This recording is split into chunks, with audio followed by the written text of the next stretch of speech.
Bueno, vamos a retomar el tema, ¿no? de esta introducción general, que voy a cortar las partes que como después me voy a detener en especial en cosas, para no duplicar, digamos, ¿no? Por ejemplo, a ver.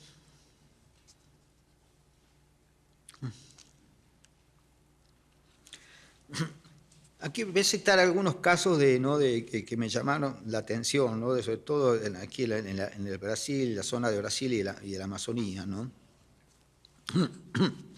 Por ejemplo, ¿no? Yo alguna vez pensé, ¿no?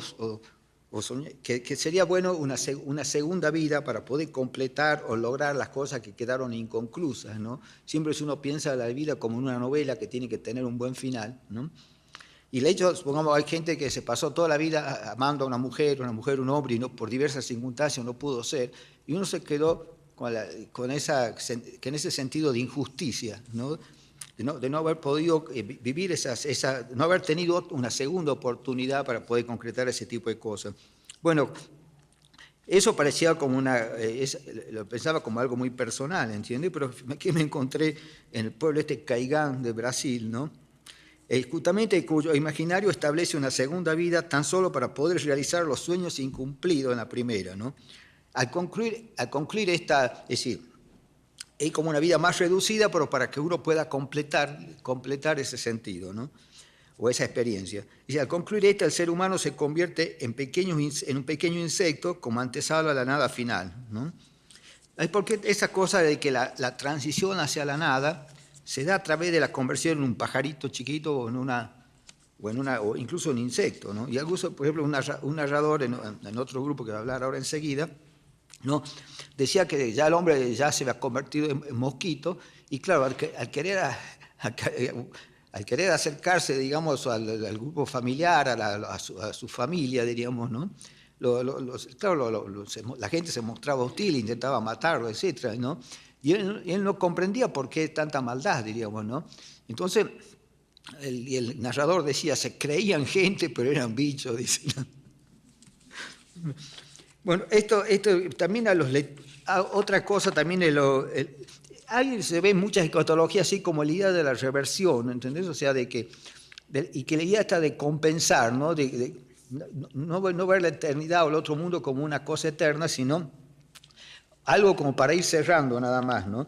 Y también la escatología cómo se relaciona el mundo de los vivos y el mundo de los muertos, ¿no? Esta cosa, por ejemplo, que los letuamas, también del Amazonas, ¿no? Es decir, propone una forma de compensación también dirigida a completar la experiencia de vida, ¿no? Así, quienes fueron trabajadores en esta existencia conocerán la pereza en la otra, y viceversa, ¿no? Los cobardes conocerán la valentía y los valientes la cobardía, dicen. Quienes fueron infelices alcanzarán la dicha y viceversa, ¿no? La segunda vida tiene la misma duración que la primera, ¿no? Y al terminarse el hombre se convierte en un pájaro, ¿no? Un insecto u otro animal, ¿no? Lo que le permite experimentar también tal condición, ¿no? Lo curioso es que en esta tercera vida, ya cuando está hecho como insecto, ¿no? Lo que le permite, la tercera vida no tiene conciencia de que no es ya un ser humano.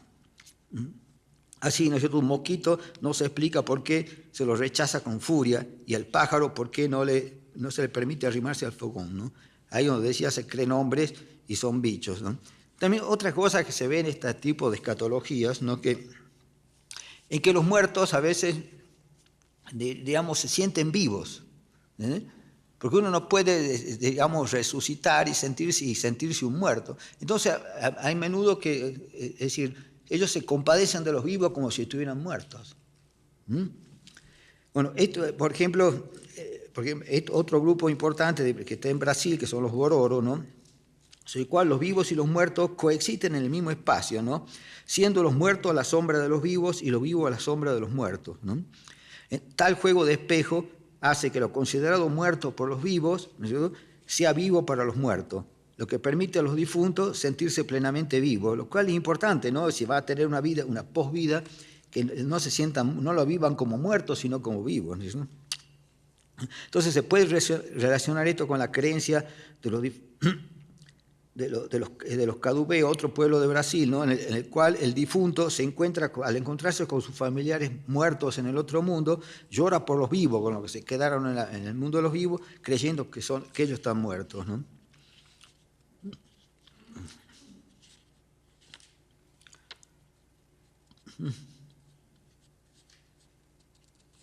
Bueno, también el tema este de lo escatológico, del paraíso, ¿no? Se relaciona con el tema también de la utopía, ¿no? Que es en la utopía, diríamos, que también apunta en cierta forma a un orden ideal, o sea, una especie de paraíso, digamos, ¿no? En el cual la utopía diríamos, trata de buscar un modelo de sociedad que asegure cierta felicidad, y a menudo también se maneja con la idea de una edad de oro o una Arcadia, etcétera, ¿no? Que puede ser real o imaginaria. Por ahí es real, porque son vidas, por ejemplo, poco después de la conquista, el hecho de volver a la vida anterior fue muy fuerte en la zona andina y en otros lados, ¿no? Esta idea de recuperar un estado anterior, ¿no? Pero por lo general la utopía, más que sobre el pasado, funciona sobre el futuro, ¿no? Es una proyección. Ahora, toda la cuestión revolucionaria que hubo en el final del siglo XX, ¿no? Es decir, tiene también esta cuestión de redención y de buscar una vida mejor, ¿no? Entonces, es decir, la utopía está muy relacionada con la historia. En cambio, el mito del paraíso es un elemento de fuga de la historia, en cierta manera, ¿eh? O sea, que va a la idea primero de saber si soy yo mortal, hasta qué punto soy mortal, si voy a tener una segunda vida, ¿no? Y también en ciertos casos puede haber alguien que se siente como derrotado, ¿no es cierto?, en todo su sueño, etcétera, bueno, y se proyecta o está muy decepcionado de la sociedad, de la historia, y entonces se va y se acuartela en esa especie en esta mitología del paraíso, ¿no?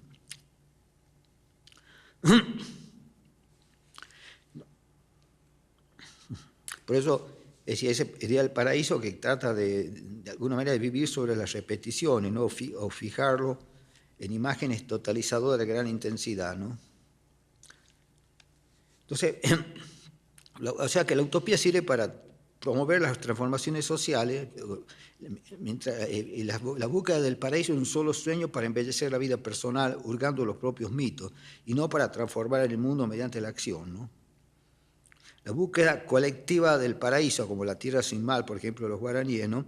Es una huida de la historia y las miserias que oscurecen la condición humana, aunque sin renegar de ellas. Es decir, los guaraníes, todas estas migraciones que hicieron, ¿no?, sobre todo a partir del siglo XVIII, XIX, ¿no?, que se sentían como que su vida había sido totalmente destruida por la irrupción de la conquista, y entonces hacían como largas peregrinaciones buscando esa tierra sin mal, ¿no? Yo creo que uno de los paraísos más hermosos de América, ¿no?, en el sentido de que buscan la tierra pero sin los males de la tierra, ¿no? Ellos tienen algo medio platónico en el fondo, porque, ¿no?, plantea que en ese paraíso, ¿no?, la tierra sin mal, aunque es la misma tierra que ellos aman, pero sin los males de la tierra, es decir, sin la vejez, sin la enfermedad, etc., ¿no? Y si la buscan además, había un chamán o un líder religioso que lo que guiaba en todo un desplazamiento, que mientras iban bailando continuamente para depurar, digamos, el alma y el cuerpo, el baile, todo eso y la mala alimentación de todo ese camino, le iba quitando peso, lo iba haciendo más volátil, ¿no? En cambio, en el caso de la utopía, ¿no?, implica ya de por sí una crítica, ¿no?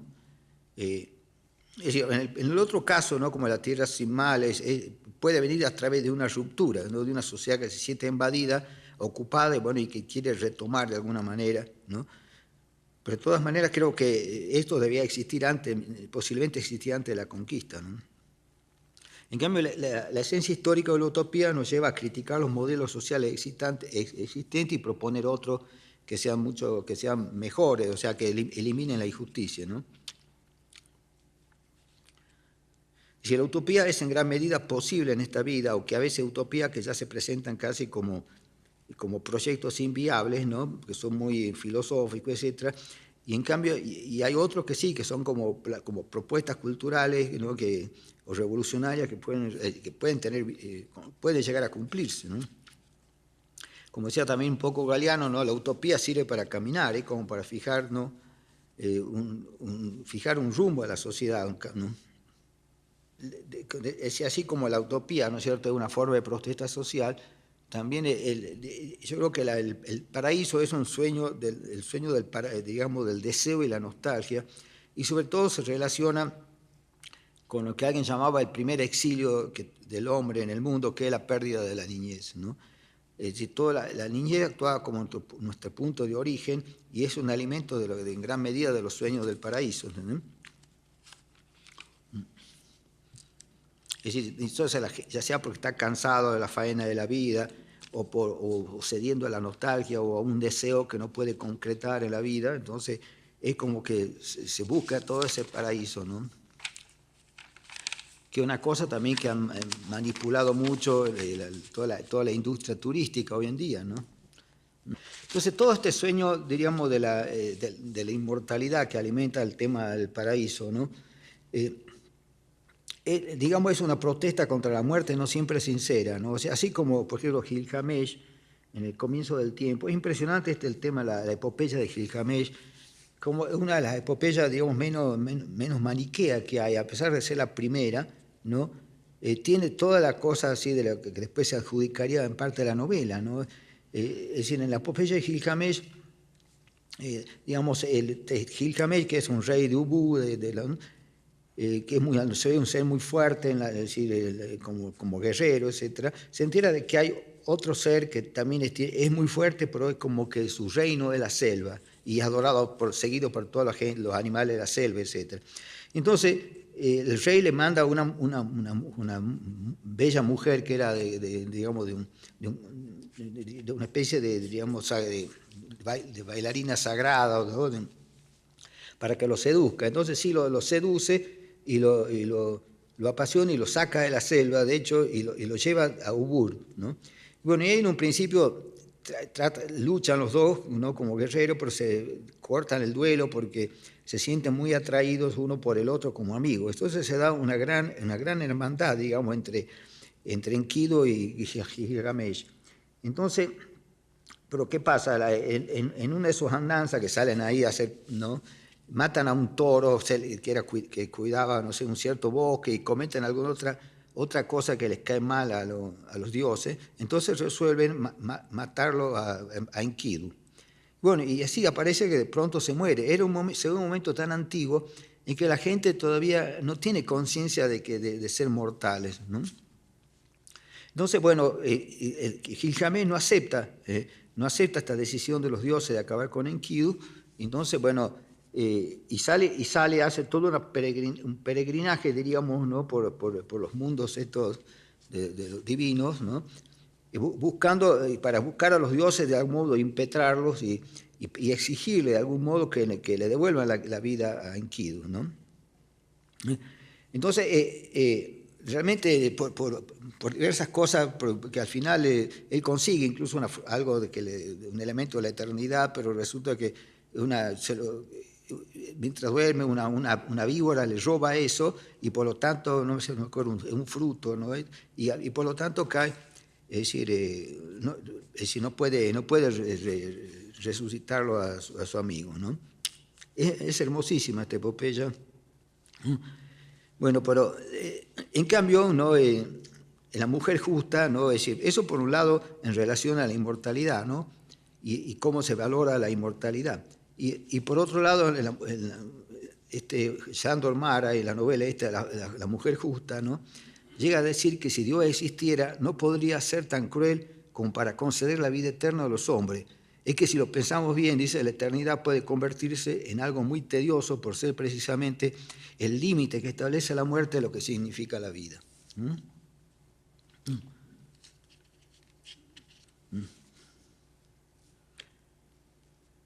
Entonces, la madre entonces en la historia, la madre de la utopía, ¿no? Mientras que el tema del paraíso puede interpretarse como un deseo, ¿no? Y que es también algo que se pone a una fuga de la historia, en cierta forma, ¿no?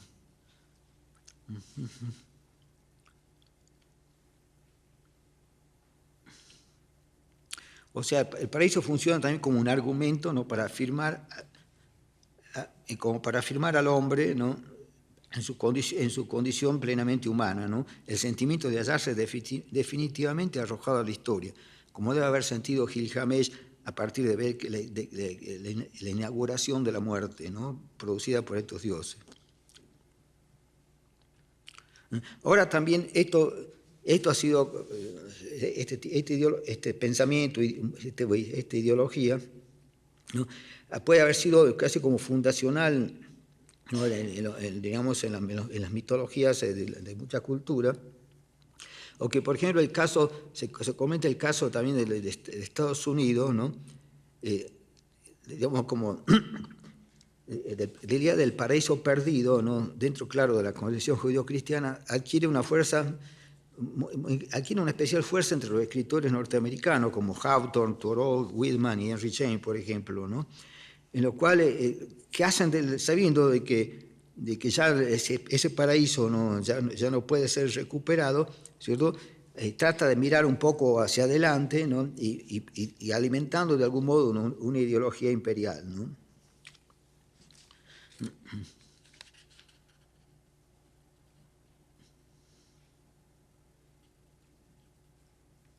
Bueno.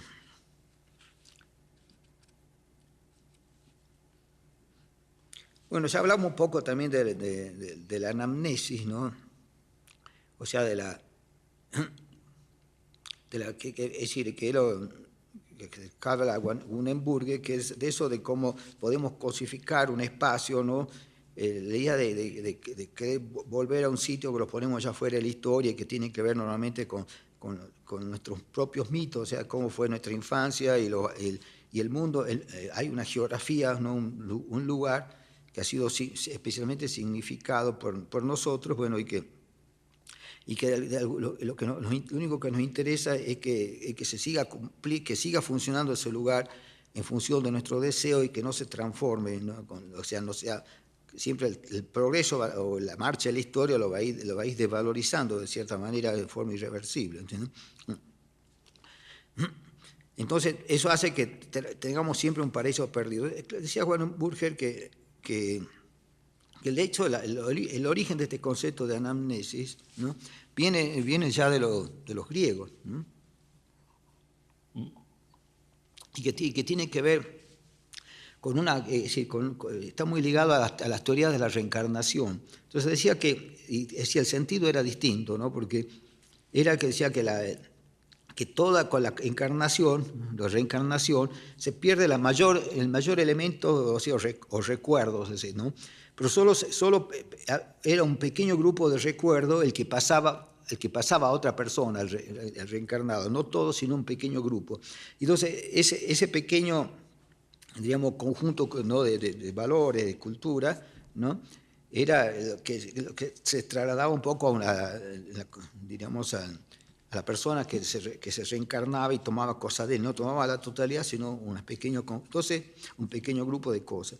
Entonces, justamente ese imaginario residual, digamos, de esa persona que murió, es lo que se trasladaba a la persona viva que se reencarna. Por aquí, bueno, ya cambia la mirada, puesto que ya, de hecho, pasamos a ver, digamos, los pequeños paraísos perdidos de nuestra infancia o de nuestra vida, ¿no? Y que siempre que volvemos a ellos tendemos de algún modo a fosilizarlo. No queremos que su lugar cambie en sí mismo, sino que sea como un memorial de nuestra propia felicidad perdida, digamos, ¿no? Entonces, lo importante de esto también es que este anclaje de la anamnesis, ¿no?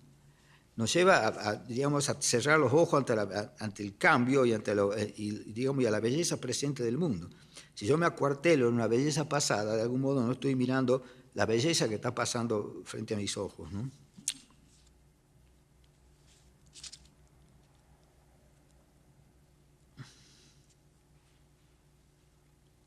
Bueno, a ver si...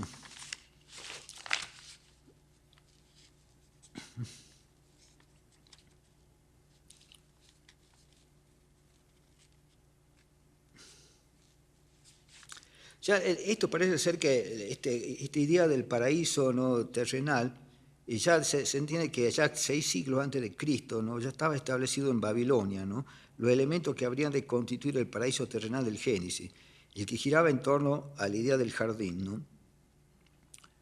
Es decir,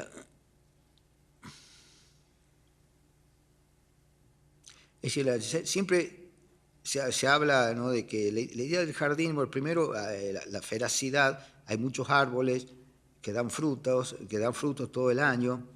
Además, la idea también de que hay un muro circular, un muro alto que impide, o con algunas pocas puertas de entrada, ¿no? Si bien en el Génesis no se habla mucho del muro, es decir, supuestamente cuando el ángel los expulsa a Adán y Eva, los expulsa a través de una puerta, ¿no?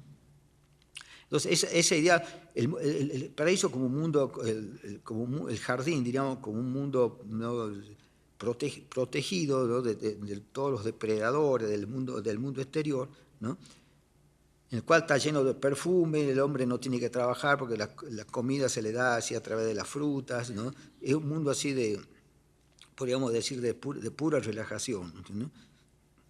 Además, la temperatura es siempre templada, ¿no?, y constituye, por lo tanto, así un espacio preservado, incluso frente a lo social también, ¿entendés? Bueno, es decir, se ve que también incidieron en esto, ¿no?, las primeras versiones del relato de las Mil y una Noches, ¿no?, así, las versiones correctas, las traducciones buenas de las Mil y una Noches, se ve todo, descripciones muy importantes así del verdor, de los frutos. Yo recuerdo hay un texto, ¿no?, que quizá de lo mejor de las Mil y una Noches, donde el joven Nur pronto entraba en un jardín, entonces, ¿no?, había un damasco, y entonces ese texto está atravesado, no hay página en la cual no tenga insertado un pequeño poema. Entonces ahí de pronto ve un peral, por ejemplo, entonces compara la pera con el cuerpo de una mujer, ¿no? Después otro describe al damasco, otro poema para el damasco y la piel del damasco. Es digamos, un ojo muy sensual que va describiendo todo eso, ¿no? Y que es como maravilloso pensando en la época, porque la versión más o menos final, creo que se dice que fue por ahí del año 1400 que se debe haber quedado, pero ya preexistía en otras versiones, ¿no? Entonces esto fue todo producto de todo Harun al-Rashid de Bagdad, que era contemporáneo digamos, de Carlomagno, ¿no? Este Harun al-Rashid aparece incluso cuando uno ve Mil y una Noches, el rey que sale junto con su visir, etcétera, a recorrer la ciudad y vive aventuras así, ocultando que es un emperador, etcétera, ¿no? Y tiene una serie de situaciones que forman parte de la novela, y también entra la mujer de él, que incluso tenía otro personaje histórico, ¿no?, que era bastante intrigante, ¿no? Aparece también en varios de los cuentos de Mil y una Noche, ¿no? Porque ellos toman esta historia del lado de Persia, donde ya los sasánidas habían ya juntado, ¿no?,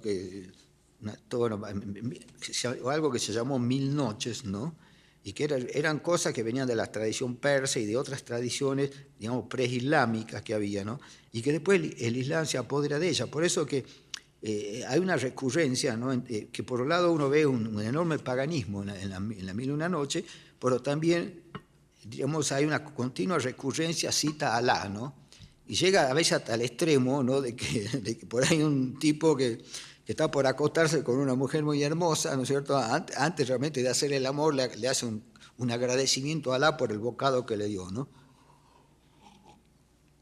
O sea, llega un poco a ese extremo, diríamos, ¿no? Y también ahí entra también el tema de las flores, de los perfumes, todas unas cosas que, supongo, el machismo de la alta Edad Media, ¿no?, no se llevaba con las flores, ¿no? Y bueno, yo he conocido gente, ¿no?, uno incluso en mi provincia, que que tenía un campo ahí con cosas en un lugar muy selvático, todo, y él no, alrededor de la casa no quería poner flores porque decía que le iban a ver como maricón. ¿Eh? ¿Hasta dónde se llega, no? Y lo mismo con los perfumes, las especias, todo eso parecía que no era para machos, ¿no?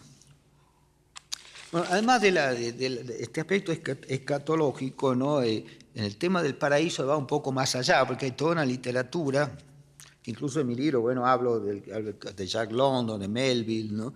de Gauguin sobre todo, y también del paraíso perdido de Milton, ¿no? de como 4 o 5 ejemplos de la literatura, y también algunos del lado de la pintura, como las antiguas miniaturas persas, o la pintura de Gauguin y algunas otras, ¿no? Así como no es solamente, tiene un valor puramente epistológico, ¿no? Por ejemplo, el tema de los mares del sur, ¿no? Que fue toda una especie de mitología occidental, ¿no? Digamos, de búsqueda no escatológica del paraíso, ¿no? O sea, que es puramente sensual y profana, digamos, por decir humana, ¿no? En el paraíso, ¿no es cierto?, terrenal se dice que Dios creó al hombre, ¿no es cierto?, a su imagen y semejanza, y los puso en un jardín, digamos, ¿no? A todo esto ya antes había creado a los animales, primero separar la tierra, hacer toda la creación. La creación del hombre llega ya en el momento en el cual él va a formar al que va a ser el beneficiario principal de toda esa creación, el que le va a dar sentido a su creación, digamos, ¿no? Entonces, bueno, genera primero al cuerpo a Adán, ¿no es cierto? Y cuando le muestra todo, lo hace pasear por el paraíso para ver que vea lo bueno que es, y cuando se duerme cansado, el baile de una costilla le saca a Eva, ¿no es cierto? Bueno, en esto, todas las discusiones que se dieron interminables en la Edad Media, ¿no? Sobre todo el tema de la duración de cuánto tiempo estuvo el hombre en el paraíso, ¿no? Y una tendencia que dominó era decir que todo había sido cuestión de un día. Otro digamos, más flexible, que podrían, digamos, más tolerante o más expansivo, lo trasladaron a 15 días, ¿no? En el cual, bueno, en la primera semana está siempre Dios va haciéndole conocer la importancia de eso, etc. Y después, en la segunda semana, es donde viene ya la que come la manzana, ¿no es cierto?, el fruto del bien y del mal. Y entonces Dios tiene miedo de que coma también del árbol de la vida y viva para siempre. O sea, entonces de ahí también que funda la muerte. Entonces hablábamos de toda esta cuestión contradictoria, ¿entendés? Que la expulsión del paraíso, además de ser un ser recién creado, ¿no? En el cual no tenía oportunidad de hacer gran cosa también, ¿no es cierto?, es expulsado, ¿no? Y también eso ya incorpora la idea de que todo, el día del paraíso ausente, digamos, el paraíso, prácticamente todo paraíso es un paraíso perdido, creo que dijo alguien, creo que Proust lo dijo, ¿no? Es decir, nosotros prácticamente más que, salvo por supuesto las compañías de turismo, ¿no? Generalmente el concepto mismo del paraíso lo relacionamos con nuestro propio pasado y con territorios perdidos, ¿no? Bueno, se describe el Edén siguiendo un poco ya toda esta idea, ¿no? La idea del muro no la describen demasiado, pero en otras versiones, en otros momentos de la Biblia sí aparece este muro, ¿no? Porque siempre está la idea de la puerta, y la puerta hay si hay un muro, sino qué sentido tiene la puerta, ¿no? Entonces, bueno, se hablaba de que todos los animales no se mataban entre ellos, de que las flores abundaban y carecían de espinas, ¿no? Donde todo era inmortalidad, color, perfume, etc., ¿no? El cantar de los cantares, también el esposo dirigiéndose a la esposa, con metáforas paradisíacas, habla de un bosquecillo de granado y otros frutos exquisitos de aleñas y nardos, y de azafrán, canela, y cinamomo, etc. Hay toda una poesía volcada, ¿no es cierto?, hacia la definición de este paraíso, ¿no? Entonces de ahí esta idea del árbol de la vida ya viene de antes, ¿no?, del cristianismo, de antes de la Biblia. Y es un poco, el árbol de la vida es el que da los frutos de la inmortalidad, de alguna manera, Y aquí se añade, que yo creo que también estaba de algún modo prefigurado, ¿no? Es el árbol de la ciencia del bien y del mal, que ese es fundamental, digamos, porque bueno, el hombre podía no ser inmortal, pero sí necesitaba comer del árbol del bien y del mal, porque si no, ¿qué lo diferenciaba de las otras especies? ¿No? ¿Por qué, diríamos, el hombre tendría que dominar a las otras especies en base a qué? Si es igual a ellos, tiene el mismo nivel de conciencia o falta de conciencia, ¿no? Es decir, el árbol, ya los asirios habían desarrollado el concepto esto de que se llama, diríamos, de la ciencia del bien y del mal, y ellos le llamaban el árbol de la verdad, los asirios. O sea que también, como digo, siempre todo esto fue tomado, ¿no? de todo ya ese imaginario persistente, ¿no? Y decía que el árbol de la vida se hallaba plantado en la entrada del cielo, decían los asirios, ¿no? Bueno, siempre se habla de que había 4 ríos, 2 de ellos eran el que conocemos, el Éufrates y el Tigris, y a los otros 2 nunca se los pudo, que se llama el Pisón y el Gijón, nunca se los pudo encontrar así en la geografía real, diríamos, ¿no? Bueno. Pero en otra versión incluso dice que de ahí nacían 4 ríos, que era el Éufrates, el Tigre, y lo pone al Ganges y el Nilo, con la idea de tener, digamos, el más importante quizás de Asia, como es el Ganges, y también el más importante de África, como el Nilo, ¿no? Sobre todo por el largo, ¿no? Por el volumen de agua, porque el Congo tiene más agua que el Nilo.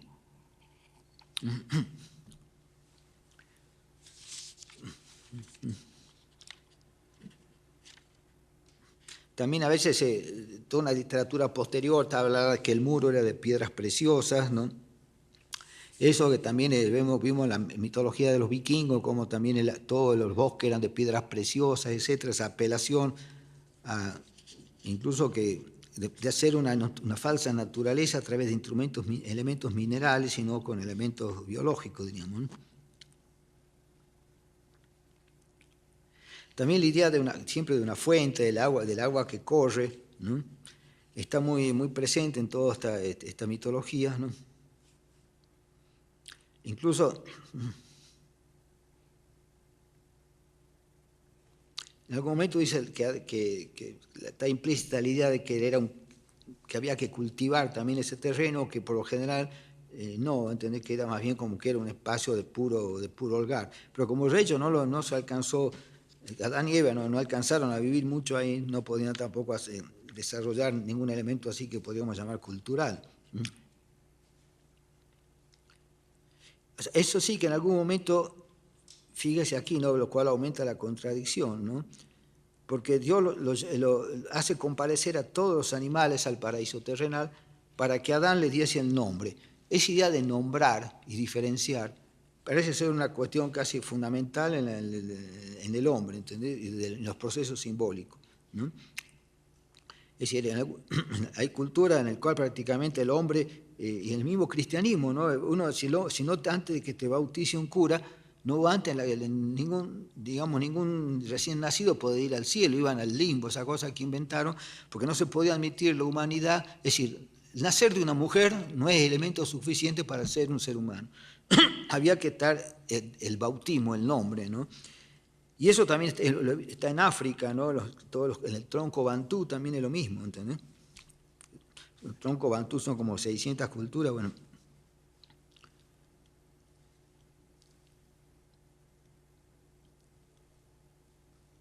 Es decir, también incluso mientras Adán le va dando el nombre, todo eso se enfatiza que ambos estaban totalmente desnudos y sin avergonzarse de ello, ¿no?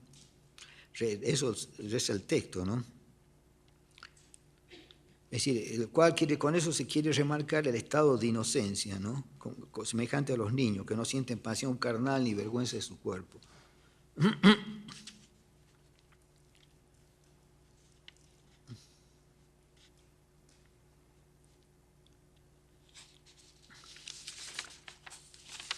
A ver.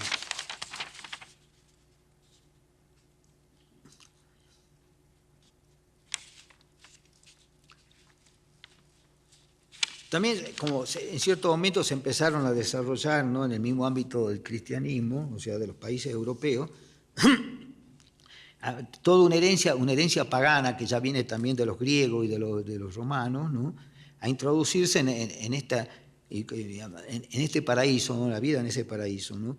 Entonces, tal eran historias cargadas de sensualidad, ¿no? Es decir, hubo un desarrollo de lo sensual que parecía opacar a la espiritualidad. Entonces los espiritualistas y los sensuales empezaron a disputar, digamos, el tema digamos, qué pasaba con el paraíso, y que a su vez se mezclaban con otras herencias como la Edad de Oro, las Islas Afortunadas, ¿no es cierto? Bueno, ¿no? El tema es que, claro, se impusieron desde ya, ¿no es cierto?, toda la línea espiritualista, o sea, que no era un lugar para pasar, no, que no puede tomarse el paraíso terrenal como un lugar sensual, ¿entendés?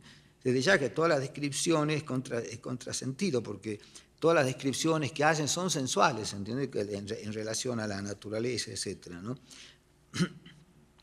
Bueno, también hablaba de que el Génesis, ¿no?, lo que escribía el Génesis estaba hablando en un sentido literal, lo interpretaban así. En cambio, otros veían como una alegoría espiritual, ¿no? En un tercer sector en el cual estuvo San Agustín, decía que era a la vez una realidad tanto corporal como espiritual, o que se inclinó, de hecho, hacia el realismo, se inclinó más hacia el realismo que a la alegoría, ¿no? San Agustín discutió mucho con los teólogos de su época en relación al paraíso, ¿no?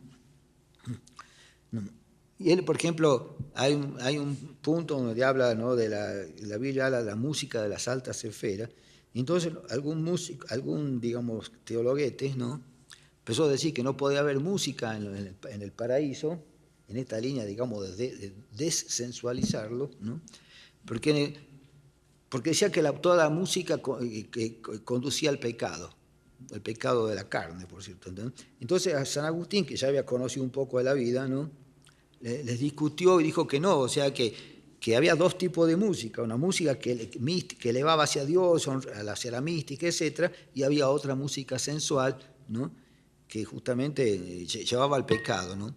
Todo esto, por ejemplo, se desarrolló también en el Islam, ¿no?, porque, por ejemplo, Paul Bol contaba, ¿no?, que le gustaba la música, hizo estudios también sobre la música de Marruecos, y veía cómo todo, la línea esta más pietista del Islam, digamos, que venía ya de los omeyas, ¿no?, de la primera dinastía del Islam, que duró poco, además a los 50 años ya lo aniquilaron a todo menos a uno, que se dice que fue el que fundó la dinastía nazarita, ¿no? Entonces, esto que parece hoy volver con el fundamentalismo, ¿no?, cosa que ya la gente cuando habla de Islam está pensando más bien en todas estas cosas delirantes del fundamentalismo islámico, ¿no? Entonces, se ve que también hubo que esta cuestión, digamos, este resabio de los omeyas, como toda la música muy sensual que había en el Marruecos, había sido de un modo dañado, afectada por un espiritualismo islámico, diríamos, ¿no?, que también digamos, combatía ese aspecto, ¿no? Pero esto es una cuestión muy lateral en el Islam, porque la enorme mayoría, es decir, es una cultura sensual, ¿no?, y también, por supuesto, extremadamente masculina, ¿no? Piense que Alá, en el Corán, también que se contradice en este punto, ¿no?, el hombre podía tener creo que hasta 12,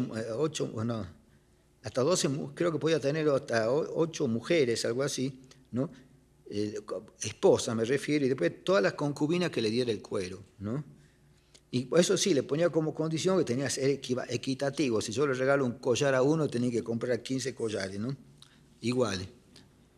Ahora esto se contradice porque en la otra parte escatológica, cuando entra el Islam, digamos el Corán, dice que pretende cuando los virtuosos, digamos, llegan al paraíso, ¿no?, Dios es como le fabrica una huríes, ¿no? O sea, las huríes no eran mujeres muertas que han ido al paraíso, ¿no?, sino son creaciones específicas hechas a medida del hombre, de cada hombre, ¿entendés? Es decir, de los deseos, de los gustos, de todo de cada hombre, ¿no? Entonces por otro lado, antes había declarado que cuando un hombre era justo, iba al cielo, iba al paraíso con su mujer, los hijos, los perros, con todo. Por eso era una cosa muy, muy graciosa también de que prácticamente no hay mujeres en la mezquita. ¿Por qué? Porque lo que tiene que hacer la mujer es que velar de que su marido sea una buena persona, que sea justo, etcétera, porque entonces cuando se va al paraíso lo lleva a ellas, ¿entendés? Ella no tiene que velar por su propia alma, digamos, ¿no? Bueno, entonces vemos cómo todas estas contradicciones que se dan cuando Eva, diríamos, ¿no?, le propone comer la fruta, comer el árbol de la ciencia, ¿no?, que era el árbol de la verdad para los asirios, ¿no? De hecho, está queriendo cumplir con el mandato divino, es lo que Dios mismo tenía que haberle dado esas frutas a comer de entrada, ¿no? Entonces, bueno, cuando en una de las concepciones la que le daba un día, que el hombre había estado un solo día en el paraíso, ¿no?, decía que a las 4 por ahí ponían horarios incluso, ¿no? Había empezado a actuar la serpiente y que ya a las 5 había comido la fruta a Eva y le había dado de comer a Adán, y un poco después, ya más atardeciendo, ¿no?, viene Yahvé a ver qué pasaba, ya cómo iba su creación, y lo encuentra que se están tapando las vergüenzas. Entonces, de ese mismo gesto de dejar de ser como un niño que es inconsciente de sus órganos, ¿no?, ya él deduce que pecó y que comió el árbol ese, ¿no?, que pasa a ser como un árbol prohibido. Entonces uno ve una contradicción tremenda, ¿no? Lo que va a ser el sentido mismo de su creación es visto de pronto como un gran tabú, como una gran prohibición, ¿entendés? Es como que no se sabe qué quiso hacer al crear todo el mundo y al crearlo al hombre, ¿entendés? Entonces, de ahí responde hablando incluso que la mujer iba a parir con dolor, la necesidad del trabajo, que iban a morir, o sea, el nacimiento de la muerte, ¿no? Todo por algo en un ser recién criado, y llama al ángel que lo expulse, ¿no? Y expulse no solo eso, sino a todos sus descendientes. O sea que el paraíso, no sé, todo eso fue creado quizás por unas horas, para que alguien lo mire y ya tenga que salir huyendo de eso, ¿entiendes? O sea, y no contento con eso, ese paraíso se fue fumando en la mitología, ¿no?, a tal punto, bueno, lo que lo sostuvieron un poco en el tiempo son los navegantes que iban a mundos extraños. El mismo Colón, al entrar a la zona del Orinoco, decía que ese río nacía en el paraíso terrenal, etc., ¿no?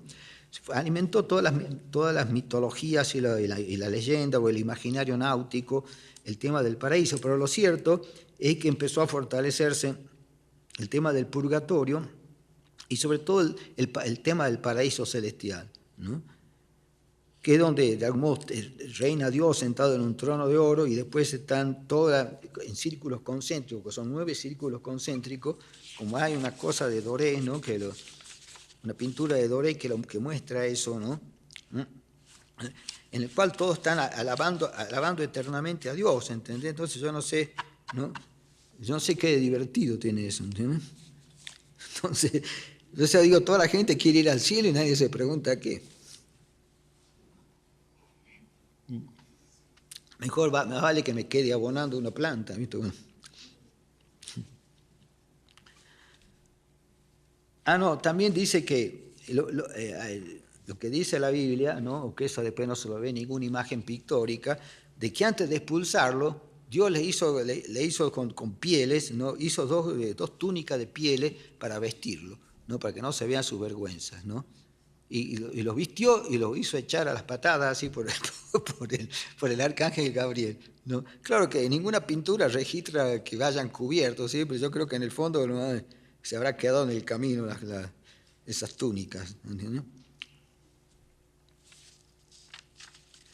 Bueno, esto, diríamos, ¿no?, tiene que ver así con el tema del paraíso cristiano, ¿no? Pero ahora vamos a ver un poco qué pasa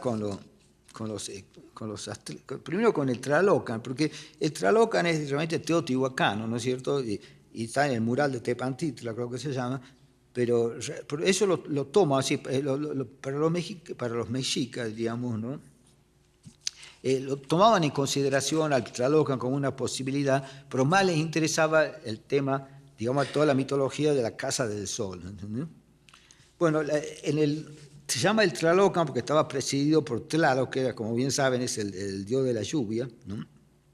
que lo toman también los aztecas, pero que ya viene de antes, ¿no? Bueno, es el que los preside, ¿no? En la tapa de mi libro también pongo, se ve a Tlaloc ahí presidiendo todo el Tlalocan, y ahí abajo la gente, y en el centro mismo del Tlalocan hay un hombre practicando la pelota de pie, ¿entendés? Por eso digo que la creación del fútbol es de los teotihuacanos. Entonces eso se considera, ¿no? Que ya existía este paraíso, este Tlalocan, por ahí en el siglo VI de nuestra era, ¿no? E incluso quizás antes, ¿no?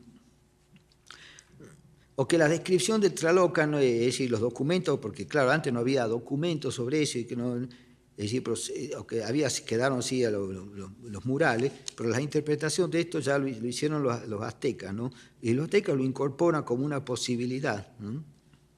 Bueno, diríamos en el Tlalocan, o que quiere decir lugar de los Tlaloques, ¿no? O paraíso que se situaba en el sur, de que partían, según su concepción, todos los ríos de la tierra, ¿no? ¿Y quién iban ahí? ¿No? Lo que siempre me llama la atención es que no hay paraíso para la gente normal, ¿entendés? O sea, para ir al Tlalocan tenían que ir los que morían ahogados o fulminados por un rayo, también las almas de los leprosos, bubosos, sarnosos, gotosos, hidrópicos. A mí me van a mandar con toda esa gente. Dice, así como los que morían de otras enfermedades relacionadas con Tlaloc, ¿no? y los otros dioses del agua, ¿no?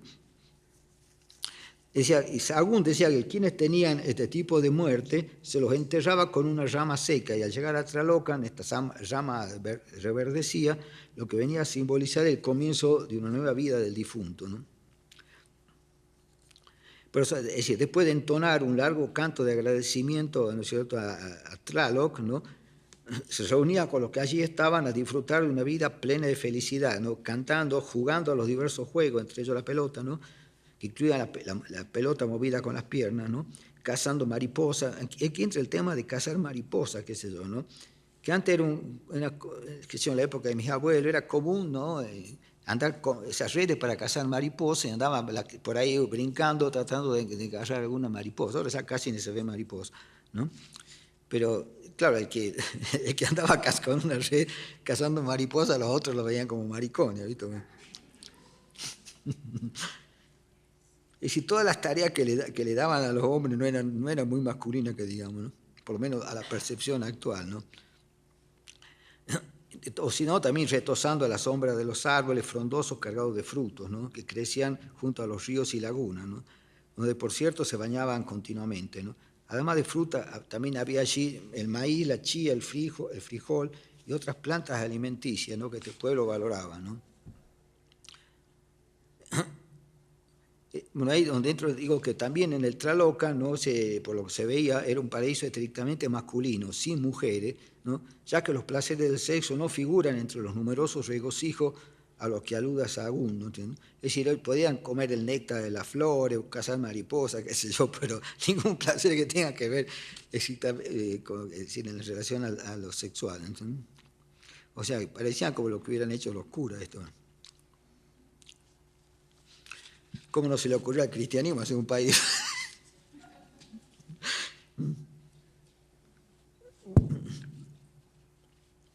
Bueno, y también en ese paraíso, decir, no había dolor, enfermedad, ni mal alguno. Se supone que tampoco envejecían la gente, ¿no?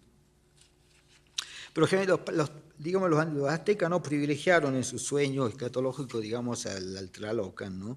Y su mayor deseo era siempre partir al cielo, más bien diríamos hacia la casa del sol, ¿no?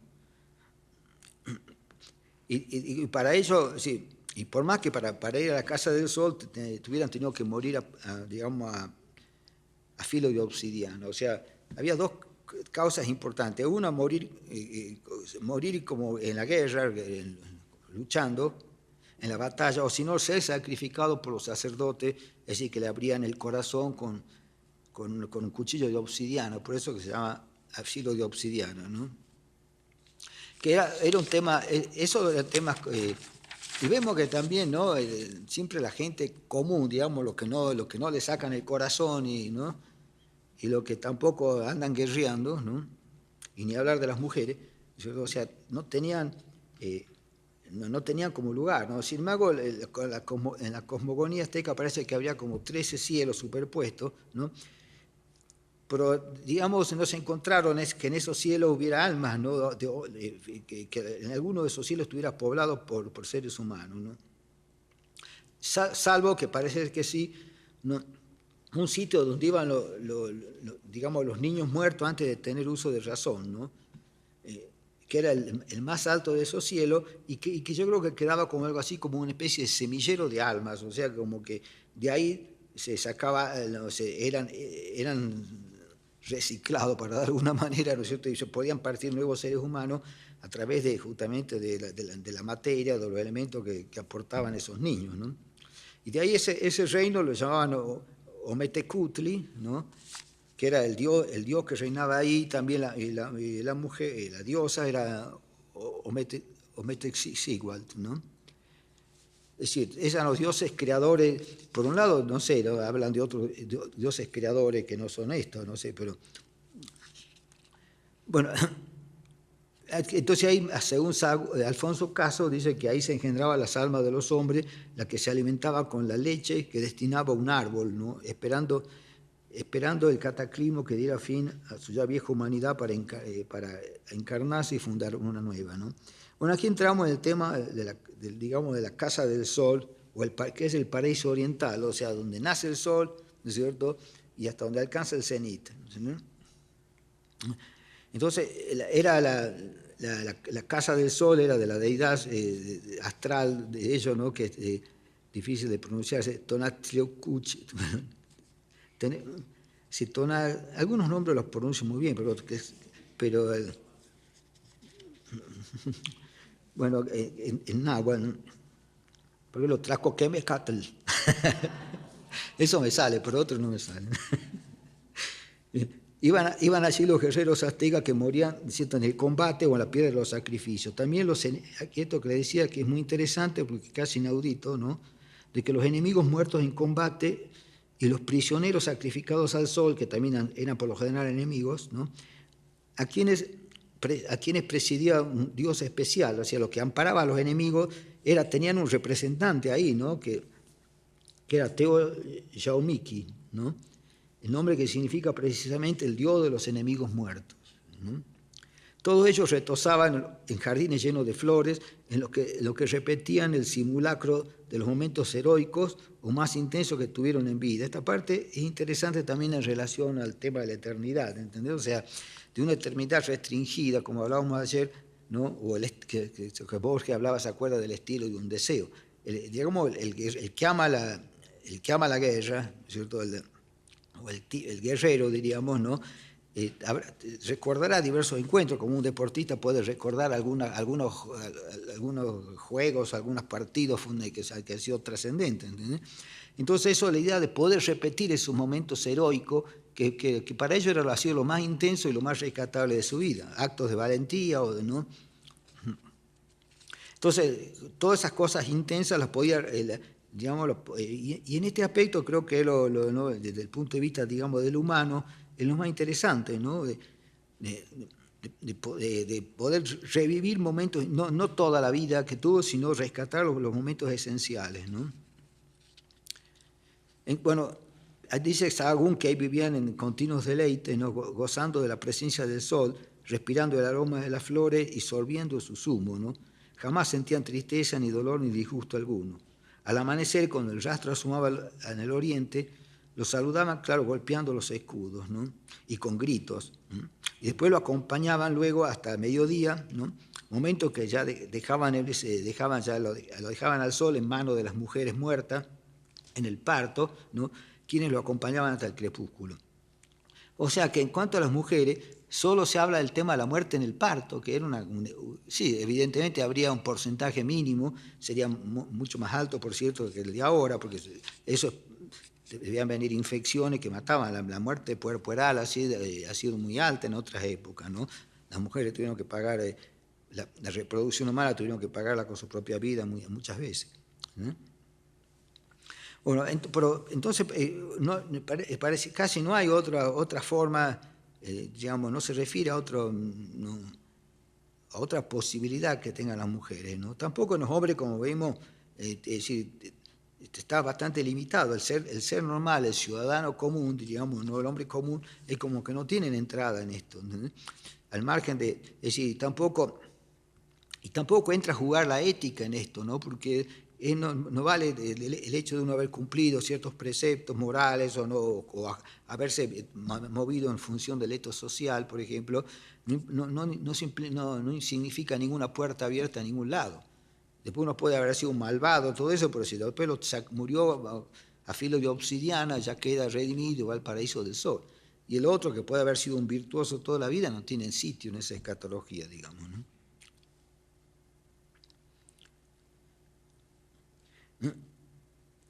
Entonces, ahí prácticamente el paraíso occidental era solo para las mujeres que habían muerto de parto, digamos, ¿no? Que era un lugar sin nombre, ¿no es cierto?, que se llamado Sincalco, ¿no? O la casa del maíz, ¿no? Se las consideraba valientes, ¿no? Y yo no sé por qué valientes, te cuento, o sea, ¿no? Generalmente quedaban embarazadas, ¿no es cierto?, y bueno, y algunas morían, ¿no? Y las que iban ahí morían, ¿no es cierto?, pero no es una cuestión de valentía, sino una cuestión de a quién le toque, quién puede sortear ese momento con vida y a quién muere por una infección o algo, ¿no? Pero bueno, la cuestión es que eran los únicos que vivían ahí, ¿no?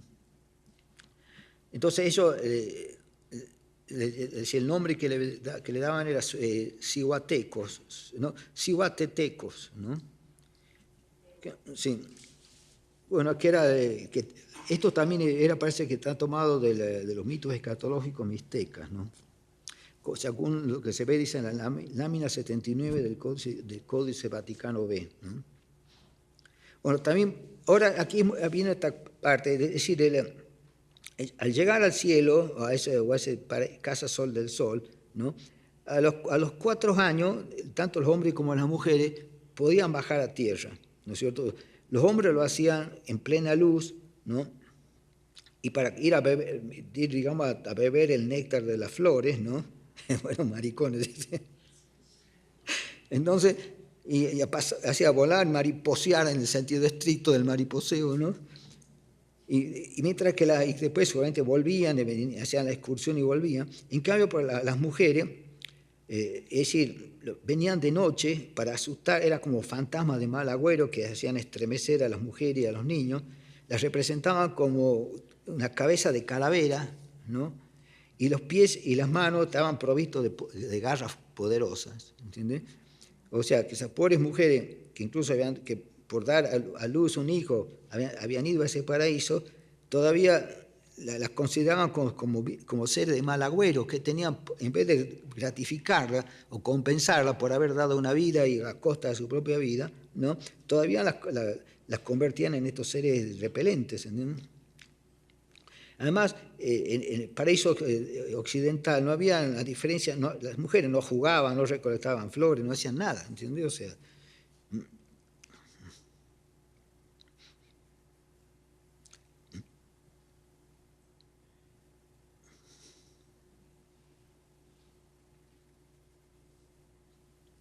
y entonces prácticamente, ¿no? Viendo toda la Casa del Sol en sus ambas facetas, ¿no?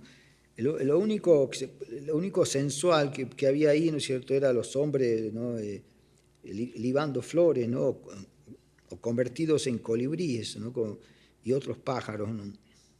Y otros pájaros de plumaje resplandeciente, ¿no? O sea, mientras las mujeres se convertían en una especie de monstruo, los hombres se volvían pajaritos, ¿no?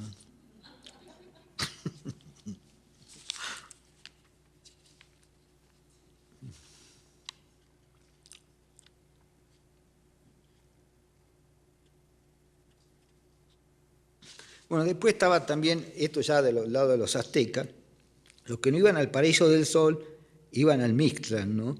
Es un sitio que, digamos, que no es como el infierno, ¿no? Sino como podríamos decir el reino de la nada. Es como algo así como una especie de depósito de huesos, ¿no? O sea que ahí donde prácticamente los que se da cuenta que el grueso de la humanidad, ¿no? Iban prácticamente al Mitra, ¿no? Porque si no podían, no reunían las condiciones de haber muerto en el parto, ni por la filo de obsidiana, etcétera, ¿no? Decían que el Mitra se lo emplazaba en el norte, ¿no? En Estados Unidos sería. Pero correspondía a las profundidades subterráneas donde reinaba Mictlantecutli y Mictezigualt, ¿no? El señor y la señora del infierno.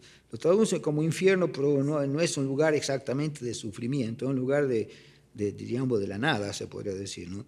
Antes, incluso para llegar al Mictlán todavía le complicaban la vida a los pobres, porque tenían, antes de llegar a ese lugar de descanso definitivo, ¿no? Las almas debían pasar por 8 lugares de sufrimiento, ¿no? Que se sucedían hacia abajo, ¿no? Donde purgaban no sus pecados porque imperfecciones, porque esto es algo que no, el concepto de pecado no existía en América, ¿no? Es decir, la imperfección y los pecados no pesaban, además que de no existir, no pesaban en ninguna balanza azteca como si pesaban, diríamos, en el caso de los egipcios, ¿no?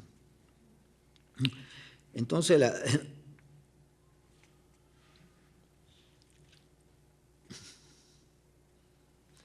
sí, bueno, los textos de náhuatl lo definen como eso, ¿no? Ese noveno lugar que llegaban ahí a un descanso, lo cual es una palabra también medio exagerada, ¿no? Porque es un simple depósito de hueso, así como que se dice descansa en paz, ¿no? Yo no creo que nadie descanse en paz, ¿no? Porque ya ni siquiera la palabra descanso, para descansar hay que tener vida. Bueno, esto en cuanto a los aztecas y a los teotihuacanos, ¿no? Vamos a ver un poco.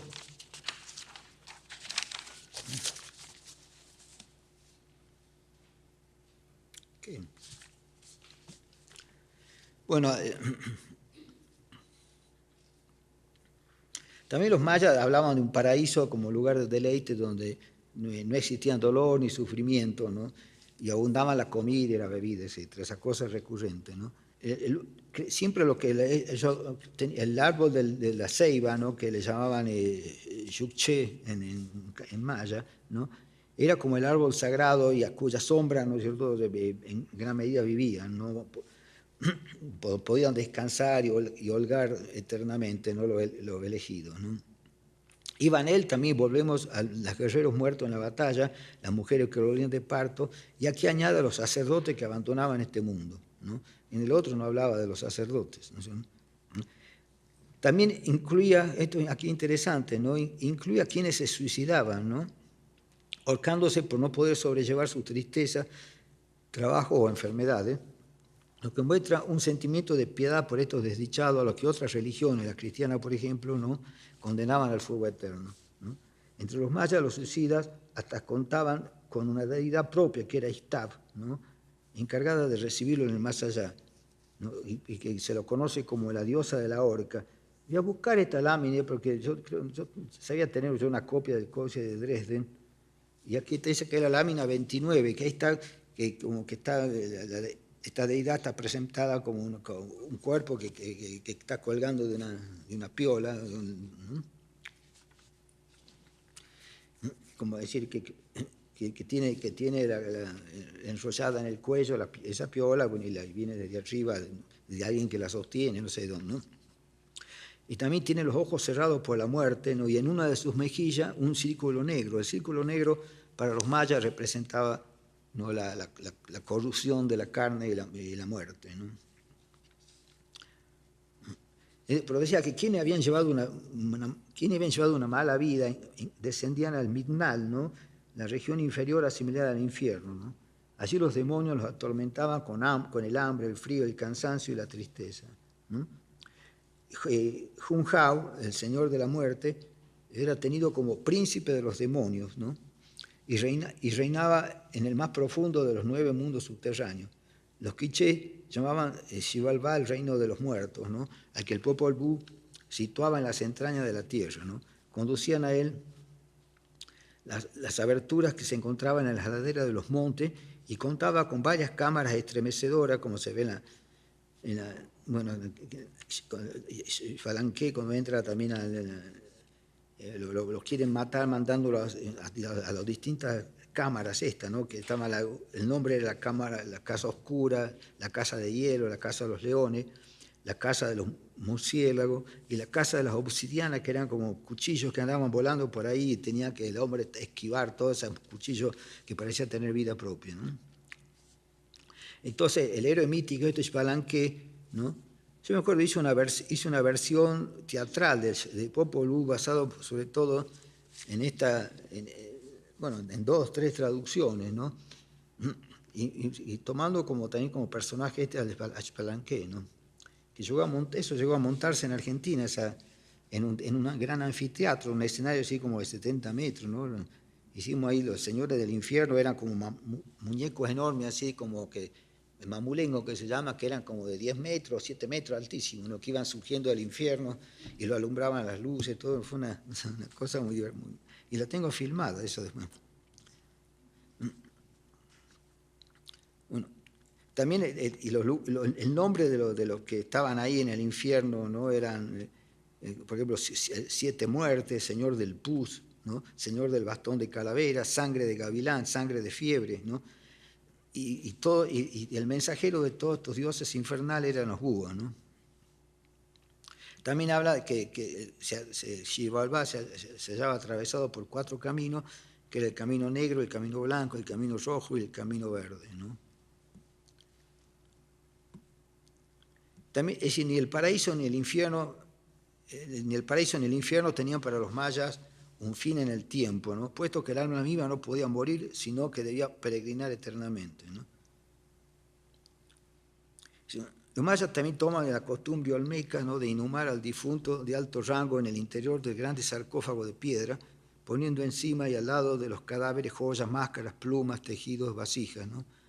Los sacerdotes y los escribas eran sepultados junto a su instrumento de trabajo a fin de que pudieran continuar la actividad en la vida subterránea. Diego de Landa narra que las familias más pobres envolvían a los difuntos en una especie de sudario, poniendo en su boca grano de maíz o bien un pequeño disco de jade, ¿no? Con la función de óvalo, ¿no? Y de sustento para afrontar el viaje, ¿no? Se los enterraba en la vivienda o en su proximidad, pero luego esa vivienda era abandonada, ¿no? Su modesta ajuar consistía en figuras de arcilla que representaban tanto a los dioses como sus propias herramientas de trabajo para que estos muertos de clase baja continuaran con su labor habitual en el otro mundo.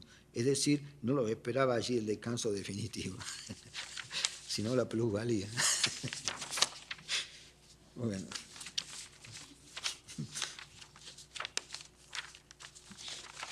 Bueno, haciendo un resumen, nos vemos que hay que lo más destacado, ¿no? Del caso del paraíso de la Casa del Sol, sobre todo, ¿no?